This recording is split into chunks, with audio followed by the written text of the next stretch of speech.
Reflexão bíblica. Primeira carta de Paulo a Timóteo. Capítulo 2.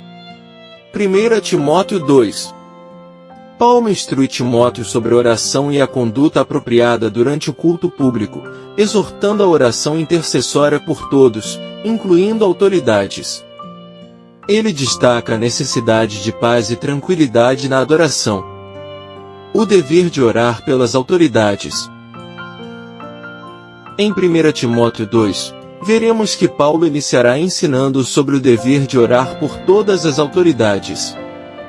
Os cristãos dessa época enfrentavam o imperador Nero e sua impiedade. Mesmo assim, é dever dos cristãos suplicar, orar, interceder e dar graças a Deus em favor das autoridades. O discurso prossegue com a explanação de que a salvação em Cristo está à disposição de todos. Paulo revela o desejo de Deus de salvar a toda a humanidade e não apenas alguns poucos escolhidos. O Espírito Santo procura orientar aos cristãos em todas as áreas da vida. Aqui não é diferente. Por meio de Paulo, ele dá conselhos aos homens e às mulheres para que se comportem de forma decente e ordeira, de forma que o seu comportamento na comunidade local reflita a luz do Filho de Deus. Contexto histórico. Paulo começou a alertar seu filho na fé contra os falsos mestres em Éfeso. Faz questão de dar a sua opinião e ensina a Timóteo conselhos práticos que o ajudarão na saúde da igreja. Paulo diz que a lei é boa, se for usada de forma legítima. No entanto, diz que o Evangelho é superior e que é o único caminho do ser humano na redenção, citando seu exemplo, o pior dos pecadores, redimido e alcançado pela graça de Jesus. Acompanhe a seguir o estudo completo de 1 Timóteo 2.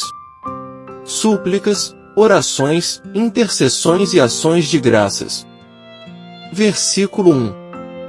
Exorto-te que antes de tudo se façam súplicas, orações, intercessões e ações de graças por todos os homens.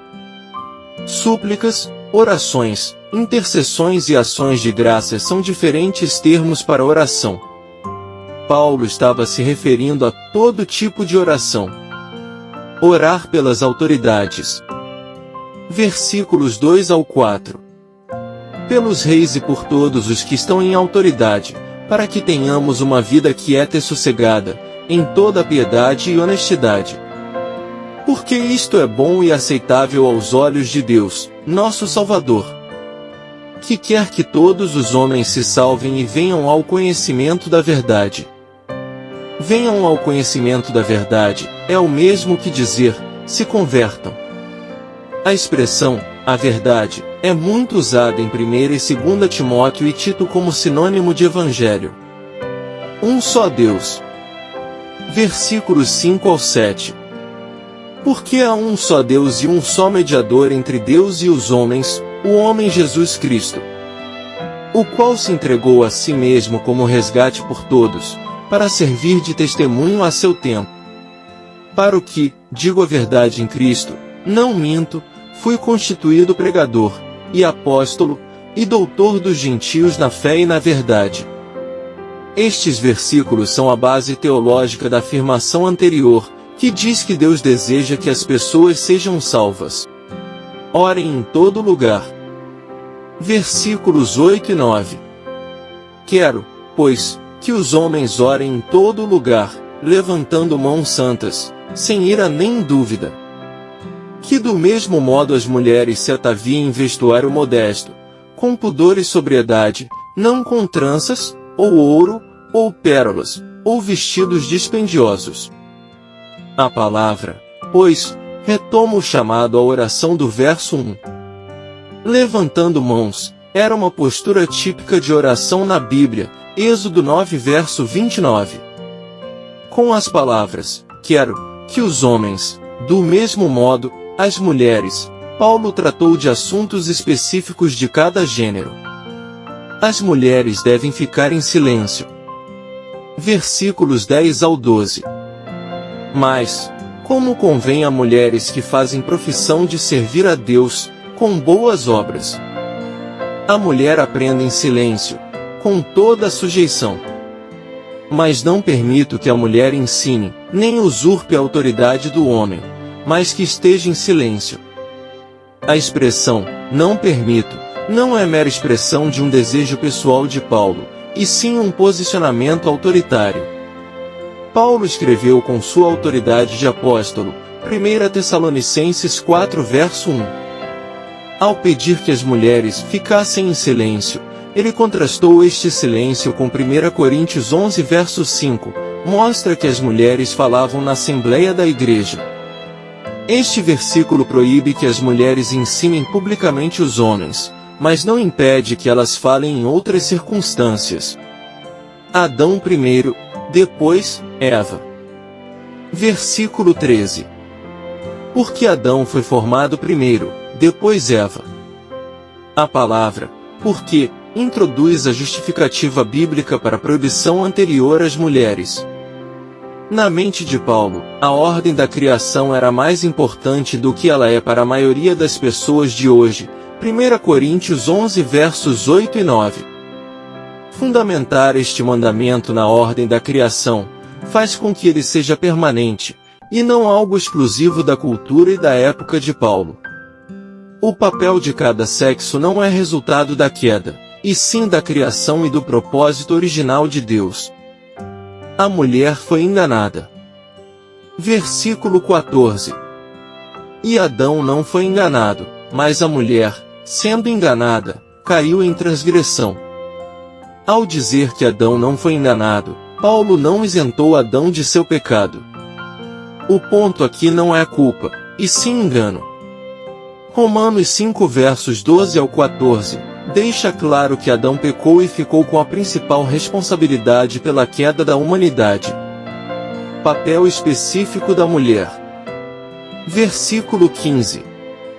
Contudo ela será salva, dando à luz filhos, se continuar na fé e caridade, e santidade com sobriedade.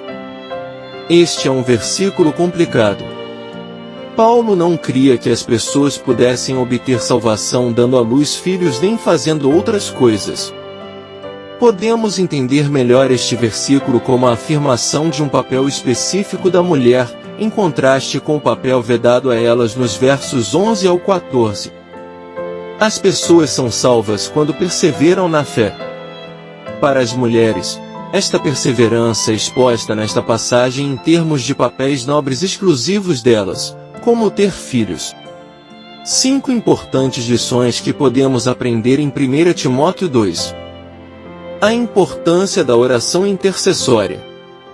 Paulo instrui Timóteo a orar por todos os homens, incluindo reis e autoridades, para que possamos levar uma vida tranquila e pacífica. Isso nos ensina sobre o valor da intercessão em favor dos outros e como nossas orações podem impactar o mundo ao nosso redor. Salvação para todos os tipos de pessoas. Paulo ressalta que Deus deseja que todas as pessoas sejam salvas e venham ao conhecimento da verdade.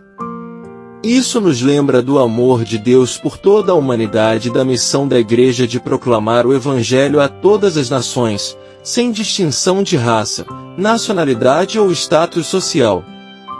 Jesus como o único mediador. Paulo enfatiza que há um só Deus e um só mediador entre Deus e os homens, Jesus Cristo.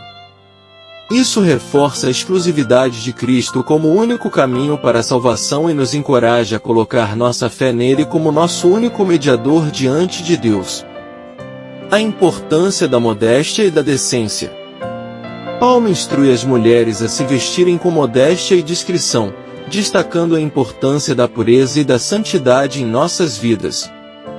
Isso nos lembra da necessidade de honrar a Deus em nossas atitudes, palavras e vestimentas, buscando refletir sua santidade em todas as áreas de nossa vida.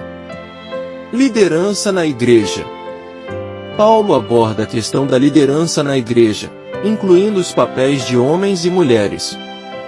Isso nos ensina sobre a importância de uma liderança sábia e piedosa na comunidade cristã, baseada em princípios bíblicos de amor, serviço e submissão à vontade de Deus. Conclusão. Paulo nos ensina nesse capítulo que devemos orar sem cessar, e, acima de tudo, orar por nossas autoridades. Em nosso país, vivemos no presidencialismo. Sendo assim, devemos orar por nossos prefeitos, vereadores, deputados estaduais, federais, senadores, governadores e pelo nosso presidente, seja ele quem for e defenda qual for lado político. A oração da Igreja pode muito em seus efeitos, abençoando e direcionando as decisões de um bom governante ou livrando e impedindo desmandos e perseguições de maus governantes.